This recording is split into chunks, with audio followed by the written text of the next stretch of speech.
cuando empezó a publicar de modo profesional, si se puede ser profesional de la poesía, ya a los 11 años. A los 11 años, Juan Gelman había visto sus palabras trasladadas a una hoja impresa.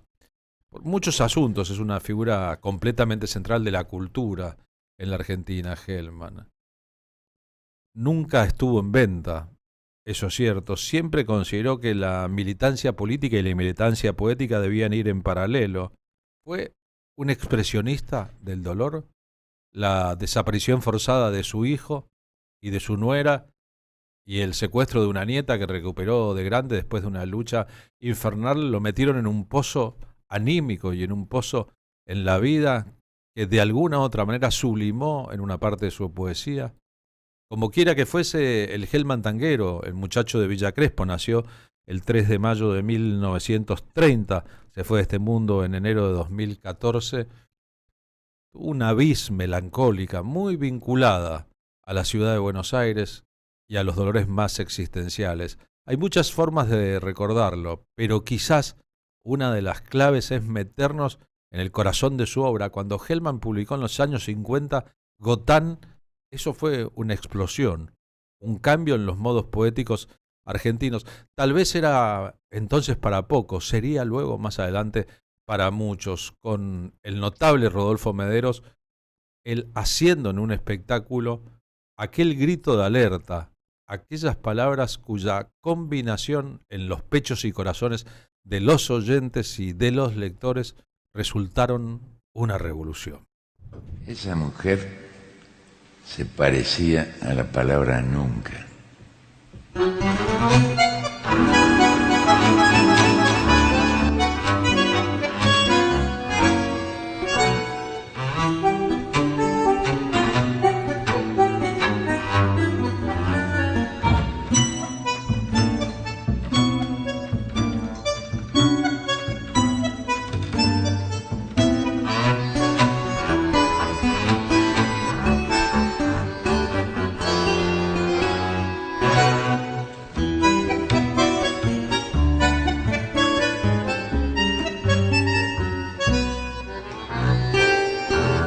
Esa mujer se parecía a la palabra nunca. Desde la nuca le subía un encanto particular, una especie de olvido donde guardar los ojos. Esa mujer se me instalaba en el costado izquierdo. Atención, atención, yo gritaba atención, pero ella invadía como el amor, como la noche. Las últimas señales que hice para el otoño se acostaron tranquilas bajo el oleaje de sus manos. Dentro de mí estallaron ruidos secos, caían a pedazos la furia, la tristeza. La señora llovía dulcemente sobre mis huesos parados en la soledad. Cuando se fue, yo tiritaba como un condenado. Con un cuchillo brusco me maté. Voy a pasar toda la muerte tendido con su nombre. Él moverá mi boca por la última vez.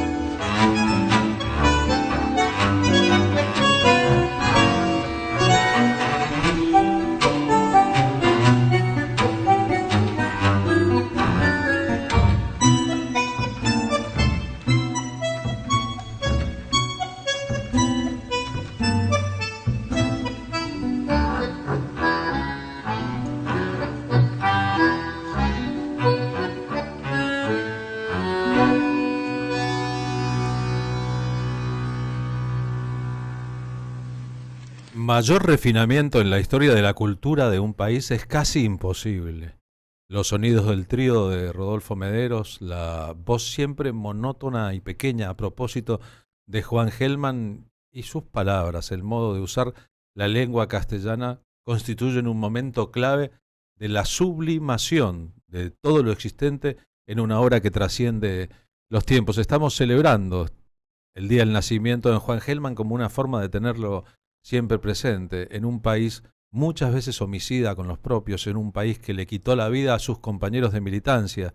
Militancia primero en el Partido Comunista, después en FARC, después en Montoneros, que lo signó a él a vivir en un exilio perpetuo, a conocer cuáles son los infiernos verdaderos, que a veces son despertarse pensando en el compañero caer, y todo eso convertido en una obra que dio la vuelta a la lengua castellana y que le valió todos los honores, lo confirman como una figura completamente central del modo en que la cultura y la política conviven entre sí. Obviamente estuvo siempre cerca de la lucha de los organismos de derechos humanos e hizo una tarea denodada y personal hasta recuperar a su nieta. Hoy Macarena Gelman, la nieta de Juan, es una política prominente del Frente Amplio en Uruguay.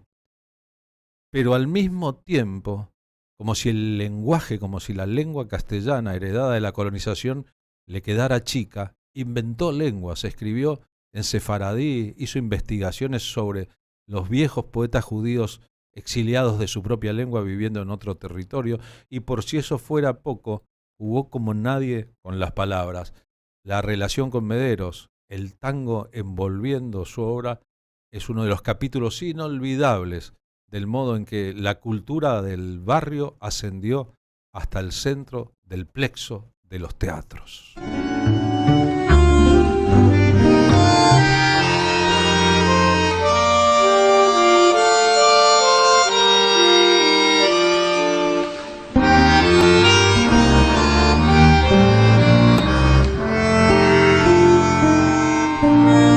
Decir que esa mujer era dos mujeres es decir poquito.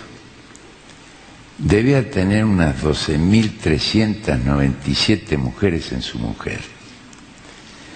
Era difícil saber con quién trataba uno en ese pueblo de mujeres. Ejemplo, yacíamos en un lecho de amor. Ella era un alba de algas fosforescentes. Cuando la fui a abrazar, se convirtió en Singapur llena de perros que aullaban. Recuerdo cuando se apareció envuelta en rosas de Agadir. Parecía una constelación en la tierra. Parecía que la Cruz del Sur había bajado a la tierra. Esa mujer brillaba como la luna de su voz derecha, como el sol que se ponía en su voz. En las rosas estaban escritos todos los nombres de esa mujer menos uno.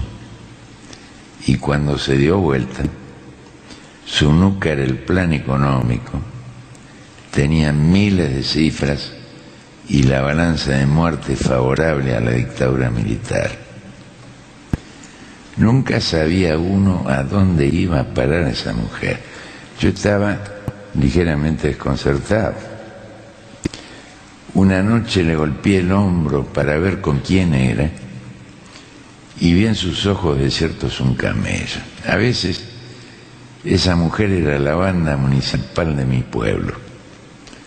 Tocaba dulces valses hasta que el trombón empezaba a desafinar y los demás desafinaban con él. Esa mujer tenía la memoria desafinada. Usted podía amarla hasta el delirio, hacerle crecer días del sexo tembloroso, hacerla volar como pajarito de sábana. Al día siguiente se despertaba hablando de Malevich. La memoria le andaba como un reloj con rabia. A las 3 de la tarde se acordaba del mulo que le pateó la infancia una noche del ser. Ellaba mucho esa mujer y era una banda municipal. La devoraron todos los fantasmas que pudo alimentar con sus miles de mujeres y era una banda municipal desafinada yéndose por las sombras de la placita de mi pueblo. Yo, compañeros, una noche como esta, que nos empapan los rostros, que a lo mejor morimos, monté en el camellito que esperaba en sus ojos y me fui de las costas tibias de esa mujer. callado como un niño bajo los gordos buitres que me comen de todo, menos el pensamiento de cuando ella se unía como un ramo de dulzura y lo tiraba en la tarde.